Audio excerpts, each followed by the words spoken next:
Alright guys, so we're going to be installing our Autotech high pressure fuel pump internals onto our AVS3.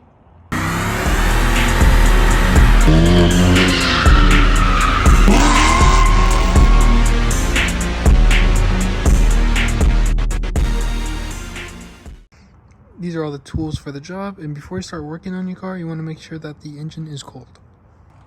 First things first, we're just going to go ahead and remove the engine cover. There's no bolts or nothing like that, just pull it up, should come straight off, and then we're going to remove this intake tube, which is just the flathead, or if it's stock, you'll have a hose clamp, you just remove it with some pliers.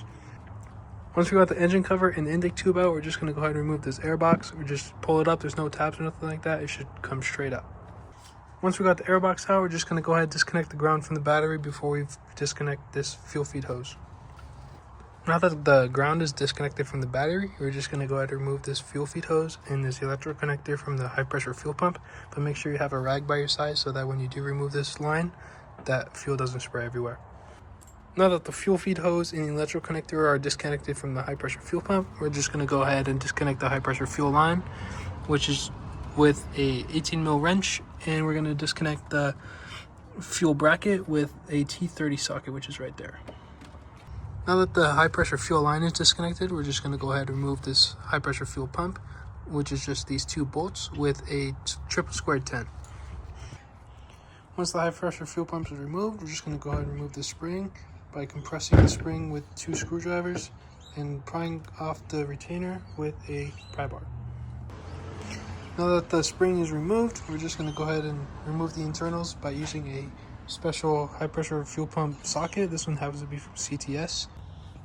Now that we removed the old internals from the high pressure fuel pump, just go ahead and install the new ones from Autotech. Now that the new internals are installed, we're just going to go ahead and reuse the spring that was already in there and use the provided seat and retainers from Autotech. Now that we got all the new internals installed on the high pressure fuel pump, just go ahead and install everything how you took it out.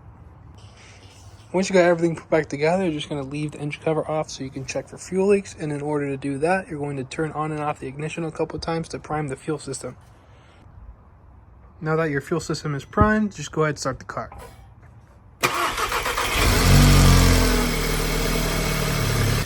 Once you made sure there's no fuel leaks or anything like that, just go ahead and put the engine cover back on and you should be good to go. But first, let's do some test rips.